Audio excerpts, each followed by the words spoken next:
Hi అండి, నమస్తే. Welcome to అమ్మ ఇంటి రుచులు. ఈరోజు నేను మీకు చూపిస్తున్న రెసిపీ ఆంధ్ర ఆవకాయ. తయారీ విధానం చూద్దాం రండి. ముందుగా మామిడికాయల్ని నీళ్ళలో వేసుకున్నానండి. వీటిని జలాలు అంటారు. వీటి ప్రత్యేకత ఏమిటంటే సంవత్సరం అంతా నిలువన్న ముక్క తొందరగా మెత్తపడదండి. వీటిని బాగా శుభ్రంగా కడుక్కొని తడి లేకుండా తుడిచి ఆరబెట్టుకోవాలండి. ఇలా ఆరబెట్టుకున్న తర్వాత వీటిని నేను ఈ సైజులో ముక్కలు కొట్టించాను. ఈ సైజులో ముక్కలు కొట్టించాక పైన ఇలా పెచ్చులా ఉంటుందండి. అక్కడ మనం పొట్టు లాంటిది గీకేసి బాగా పొడి బట్టతో తుడిచి రెడీ పెట్టుకోవాలి. నేను సన్న ఆవాలను తీసుకున్నానండి. వీటిని ఎండలో బాగా ఎండబెట్టుకోవాలి. వేయించిన అవసరం లేదు. అలాగే మెంతులు కూడా వేయించవసరం లేదండి, ఎండలో బాగా ఎండబెట్టుకోవాలి. కల్లుప్పును కూడా కాసేపు ఎండలో ఉంచి తీసానండి. తర్వాత వెల్లుల్లికి నూనె రాసి ఎండలో ఉంచితే పొట్టు తొందరగా ఊడొస్తుంది. ఈ విధంగా మెంతిపిండి, ఆవపిండి బాగా మిక్సీ పట్టి మెత్తని పొడిగా సిద్ధం చేసుకోవాలి, జల్లించుకోవాలి. కల్లుప్పుని ఇలా మిక్సీ పట్టుకోవాలి. వెల్లుల్లి పొట్టు తీసి రెడీ పెట్టానండి. పచ్చికారం తీసుకున్నాను, మసాలా కారం వాడద్దు. ఇప్పుడు నీకు విధానం చెప్తాను. ఒక బేషన్లో పైనుంచి కింద వరకు సమంగా ఉన్న గ్లాస్ తీసుకున్నానండి. దాంతో నిండుగా నేను మెజర్ చేస్తున్నాను. ఇలా పై దాకా నేను 4 గ్లాసులు ముక్కలు తీసుకుంటున్నానండి. చూడండి, ఇలా పై దాకా పెట్టుకోవాలండి.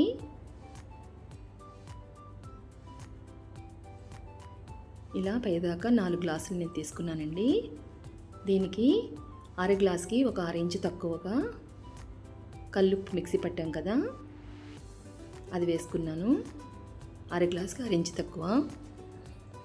అర గ్లాసు పచ్చికారం వేస్తున్నానండి. ఏ కాయతో అయితే ముక్కలు తీసుకున్నానో ఏ గ్లాస్తో అయితే దాంతో అర గ్లాసు కారం వేస్తున్నాను. తర్వాత అదే గ్లాస్తో అర గ్లాసు ఆవపిండి తీసుకున్నానండి. ఆ గ్లాస్కి అర గ్లాసు. అదే గ్లాస్తో ఒక పావు గ్లాసు మెంతిపిండి వేసుకోవాలి.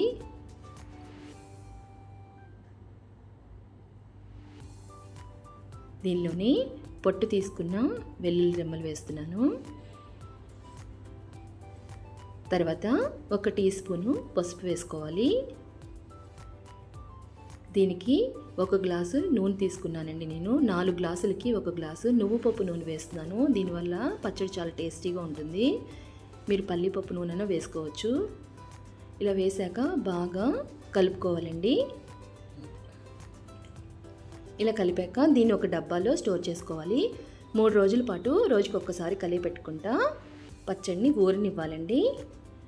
3 రోజుల తర్వాత పచ్చడి బాగా ఊరి నూనె అంతా పైకి తేలి ఈ విధంగా వస్తుందండి.